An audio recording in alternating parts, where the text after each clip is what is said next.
लगातार मुख्यमंत्री नीतीश कुमार से अपना हिस्सा मांग रहे हैं और कह रहे हैं कि जो 1994 में लालू यादव से आपने हिस्सा मांगा था वो हिस्सा मुझे भी चाहिए। भाई बात तो उनकी बिल्कुल सही है।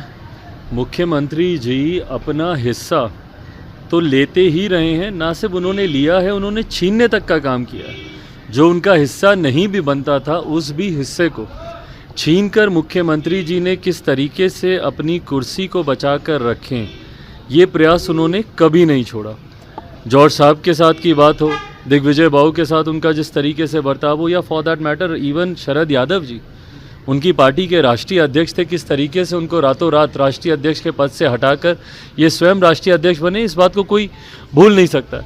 तो मुख्यमंत्री जी खुद जब अपना हिस्सा लेते रहे हैं, दूसरों से अपना हिस्सा छीनते रहे हैं, तो ऐसे में अब जब कोई अपने अधिकार की बात करता है तो वो भी उतना ही जायज़ है जितना जायज़ मुख्यमंत्री जी के कार्यकाल के दौरान था।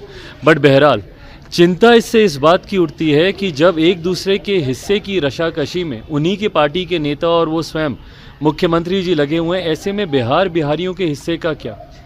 आज की तारीख में जब मुख्यमंत्री जी और उनकी पार्टी की चिंता होनी चाहिए थी कि सत्ताधारी पक्ष होने के नाते बिहार और बिहारियों की वो चिंता करें, ऐसे में उनकी पार्टी में खुद जो रशाकशी चल रही है, इसमें ना बिहार की कोई चिंता कर रहा है, ना बिहार के ज्वलंत विषयों पर कोई चर्चा कर रहा है, ना बिहारियों की कोई बात कर रहा है। ये एक चिंता की बात। पर जेडीयू लगातार उनसे इस्तीफा मांग रही है। अब भाई अब ये जेडीयू का अपना इंटरनल मैटर है पूरी तरीके से कि जेडीयू उनसे इस्तीफ़ा लेती है, वो इस्तीफ़ा देते हैं या अपने हक की लड़ाई इसी तरीके से कायम रखते हैं, ये उनका पूरी तरीके से इंटरनल मैटर है। आपने कहा कि नीतीश कुमार ने अपना हिस्सा छीनने का काम किया, तो क्या लगता है उपेंद्र कुशवाहा को भी अपना हिस्सा छीनना पड़ेगा?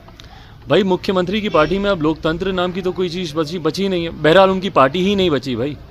आज की तारीख में जब मुख्यमंत्री खुद अपना उत्तराधिकारी किसी दूसरे दल के नेता को मानते हैं, जब वो कहते हैं कि मेरे बाद किसी दूसरे दल के नेता को ही सब संभालना है, तो ऐसे में उनकी पार्टी का अस्तित्व बचा कहाँ। ये बहुत ताज्जुब की बात है भाई कि अपनी पार्टी में उनके पास एक ऐसा नेता नहीं है जिसको वो अपने बाद अपना उत्तराधिकारी माने या वो चाहें कि भाई हमारे बाद ये सब कुछ संभाले। तो ऐसे में दर्शाता है कि उनकी पार्टी में तो कुछ आज की तारीख में बचा नहीं। अब जो बचा कुचा भी है वो किसके पास जाता है नहीं जाता है, वो पार्टी का इंटरनल मैटर है।